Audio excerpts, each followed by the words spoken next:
Ole hey YouTubers te kan lo le le tai tuna hian Molinong village Asia Khomol pui village fiber kan ti chu tuna hian kan muta a hey an Khomol an in chevel te fai be ma tuna khan nge Bangladesh viewpoint na kan han lon chawa kanan chawa an nuam hle hey kuvara kungan nga em boka amik pui cheng te hi an fela hey kini kan ha di kan ha lo mai thei boka ma se kan thana chua kan ni mo chicken tandoori to na khan silvena phone thau meka a ke nge ke lo hlo ni ke lo wa nei thla takin he anin te hi di chu kan ti lo ma se di ni thau ma se di ni lo vai mim kora siam in chung ania he a munam em mi zo inga kalna mer hriat ngai lo ani mai theya vai mim kora tanga in chung chi ani tuna hian thla te khan an selfie a cho te kan an e khama an cho atui bok em a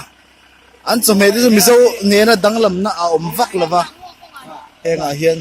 pelai kan kal na khani Bangladesh view homestay ane contact number thling na om thaveka han lukum anuam em a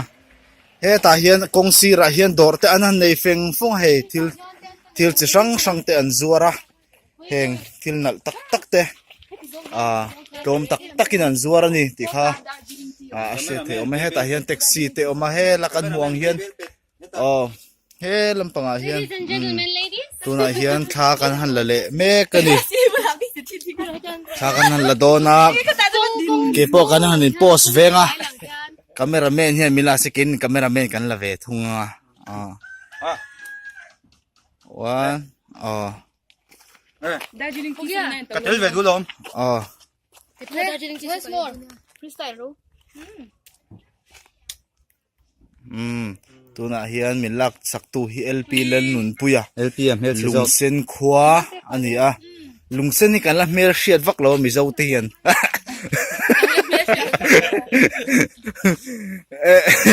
helai nge Shillong khodung an se trok ta po hi fai em vek me sum lu na me ka hi ti hian tu ma hen hoi bla thin nation lo pa trek lo hian an fer fura Yorte na di kanan fai bok ni tu na hian tourist visit tu tam takan oma khu lampanga khuan tourist te milo welcome na mun thatak bei mun zol nuam mun tha thil e chikim tak an zor na hun le choi na mun atam a kanan chiata kan khan khu lamatang khon kanon chawa khi lampanga Bangladesh viewpoint na kanan chawa he tami hi gracie di ma kal su tluangi ani MSW zirlai uravi anti boka pakhat khu zautei ani boka he ta hen ayat klema te shet biak zamwani biak zamwani biak zamwani bizati kan ti maya ol samnan he ta hen edia omvele thunga nibua he ta hen ke Laxman bhai oma hey andi the anal em a vai mim kor asiam te an loma hi anal em athen chu di te po ani loma he ta hian tourist mun nuam tak om fer fura motor tam tak omani ti kha kan han report duwa he ta hian lukum nal tak te an zuara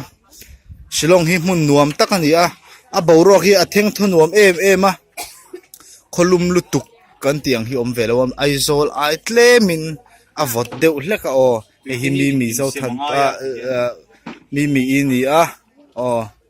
atui em hei hi kan motor chuan na ani ti chuanin hei hi an bazar ani anuam me hian bek ti sang te lukhum te thil chi sang an zuar ani an khomuni a fai em a Mizoram po hian ni ka ve kan chak em a khofai tak chu tuna po hian scholarship te district sanga biate te kho sanga react te chutianga te chuan he kho fiber Asia khomol puya kho fiber ni tum hian ma an la mek an kong puite an cheya an step te rong te an hoi thara chu tiang chuan ma an la mek ni he tiang he kan huang hian mun nuam taka kan kala e aming hi molanong ti ani a e anuam em ani keni MSW te chuan duam kan ti em ani tuna kan video lak namun hi voinin ni som ni pasari thakwa sang ni som pasari ani ikha kan han soitel du bokani nakina kanin hole doni o